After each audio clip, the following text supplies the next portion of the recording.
Asalaamu calaykum waraxmatullaahi wabarakaatu saaxiibada sharafta qadarinta iyo qiimaha mudan ee halkan ku xirano waxaan idiin soo gudbinayaa maantay 5 dagaal oo taariikhda bini'aadamka inta la hayo ugu khasaaraha badnaa.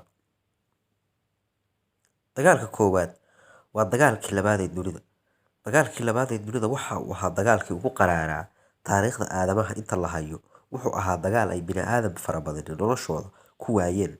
Wuxuu socday muddadii u dhaxaysay 1939 ilaa 1945.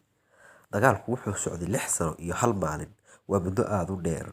Dagaalka gacmaha looga gubtay oo aan haba yaraatee waxba la isula harin ayuu ahaa. Dhaqaalihii dunida ayaa kul qura hoosta maray, waxaana bulsho waliba dhaqaale iyo xoogba la garab istaageen ciidamadoodii, taasi oo sababtay in dhaqaale burbur xooggan soo gaaro wadamadii dagaalka tooska ugu jiray iyo kuwa aan weliba dagaalka ku jirin. Dagaalkii labaad wuxuu bedelay guud ahaan xaaladda siyaasadeed ee dunida, wuxuuna dhabaha u xaaray isla markaana qaabeeyay siyaasadda maanta dunidu ku shaqeyso, taasi oo ah isla markaana ku qotonta inaan gacan dambe la isku qaadin. Maxaa yeelay waxay dunidu cashar ka baratay hooggii ku dhacay dagaalkii labaad ee dunida, waana sababta keentay in Mareykanka iyo Sofiyeetku ay dagaal qabow bilaabaan oo aysan marnaba dagaal foolka fool isula tegin. Dagaalka ayaa ku qotomay is-hirdaneed ama waxa loo yaqaano conflict of interest. In ka badan 75 milyan oo qof ayaa dagaalka ku dhintay. 40 milyan oo qof waxay ahaayeen shicib, halka 30 iyo dheeraad milyan oo shacab ay ahaayeen shacab isla markaana aan waxba ganacsan. Bambooyin sumaysan oo nukliyeer ah, cudurro, gaajo iyo macaluul ayaa waxa ay keentay le'ashada dadka intaasi le'eg. Haddaba muxuu dagaalkani sababay? Ka sugow khasaaraha naf iyo maalba leh ee soo gaaray wadamadii dagaalamay ayaa haddana waxaa jira xaalado siyaasadeed oo ka abuurmay dunida, isla markaana uu sababteeda lahaa dagaalkii labaad ee dunida. Dhicitaankii Naazigii Jarmalka ayaa kow ka ahaa waxyaabaha uu sababay dagaalkii labaad ee dunida, taasoo dhabaha u xaadhay dhalashadii Jarmalka cusub. Sidoo kale waxaa dhacay oo dhulka galay boqortooyooyinkii Jabaan iyo Talyaaniga. Waxaa afka ciidda loo daray Jabaan iyo Jarmalka.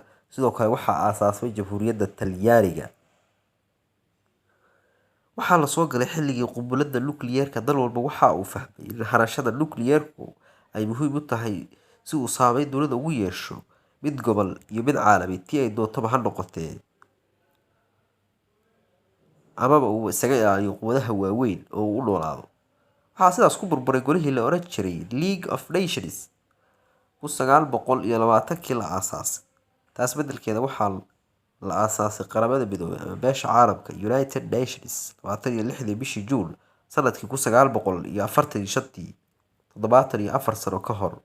Waxaa soo baxay awooddii Mareykanka iyo Sofiyeetka oo ku hirdamaya maamulidda dunida, taasoo dhabaha u xaadhay dagaalkii qaboobaa kaasoo socday intii u dhaxaysay 1974 ilaa 1991 oo ah xilligii uu burburay ururkii Sofiyeetka.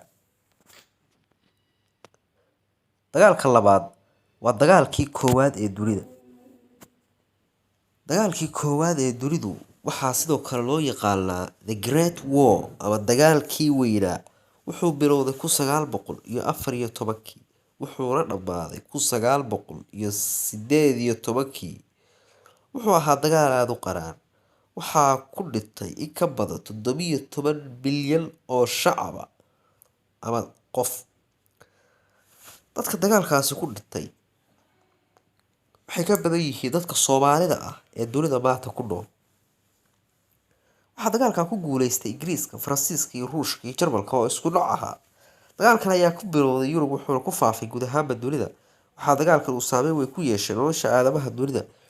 Dagaalka intii uu socday waxaa dhashay ama qarxay cudurkii aadka musiibada u ahaa ee loo yaqaanay influenza flu, kaasi oo ahaa cudur sida maantay ka coronaviruska la yiraahdo oo kaleeto u dilaacay, balse xilliyadaasi dunida inteeda badan ma aysan haysan qalab caafimaad. Cusbitaallo waaweyn ma jirin, dhakhaatiir fiican oo la tacaashay iyo saynisyahano soo saara dawooyinka loo baahan yahay ma aysan jirin, taasi oo sahashay in cudurkii influenza uu noqdo epidemic ama waxa loo yaqaano cudur musiibo ah, isla markaana dhibaato fara badan gaarsiiyey dad ku dhow 100 milyan oo qof. cudurkan ayaa ahaa cudur Spanish oo kasoo ukabay dalka Spain. Dagaalkii koowaad wuxuu socday muddo 4 sano iyo 11 bilood. Wuxuu dagaal ka sababay burbur ku yimid boqortooyadii Ruushka iyo weliba dagaal sokeeye oo uu Ruushku galay iyo abuuritaanka Midowgii Sofiyeetka. Dagaalka saddexaad waa dagaalkii Mongol ama Mongol Conquest. Dagaalkii Mongol ee ka dhacay Yurub ayaa waxa uu ahaa mid ka mid ah dagaaladii ugu khasaaraha badnaa ee taariikhda aadamaha inta la hayo dhacay. Boqortooyadii Mongol waxay jirtay qarnigii 13aad. Weerarkii ugu horreeyay waxay qaadeen 220kii. Bariga Yurub, Mongolianisku waxay dumiyeen oo ay burburiyeen Volga, Bulgaria, Cumaania iyo madaxdii Ruushka. Mongolianisku dadka ay laayeen waxaa taariikhyahanadu ku qiyaasaan ilaa 40 milyan oo qof. Waxaa boqor u ahaa Genghis Khan oo ahaa boqor madax adag daraaddiidna ay dad fara badan noloshooda u waayeen qabrina ay u galeen. Waxaa la sheegaa oo taariikhyahanadu qoraan in Genghis Khan uu u dhintay cudurka loo yaqaano malaariyada.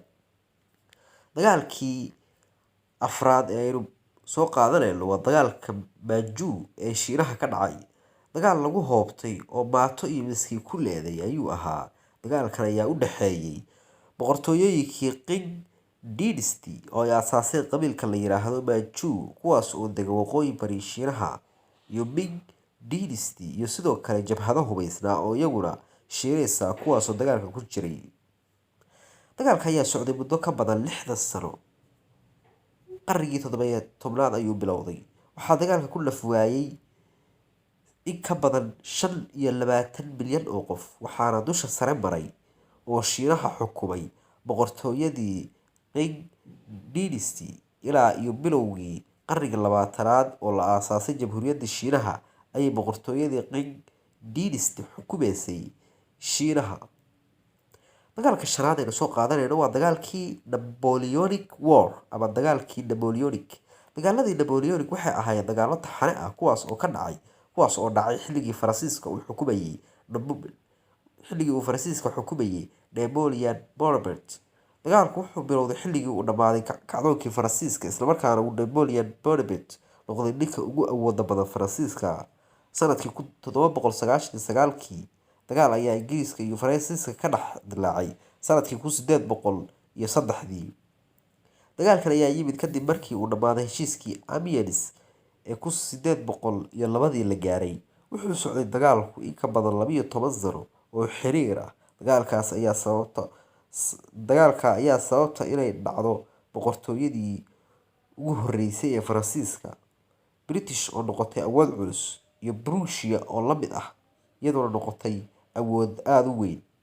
Waxaa gudaha Yurub ku kordhay hirarka wadaniyadda iyo liberalismka ku saleysan. Waxaa hoos u dhacay bulshooyinkii dunida.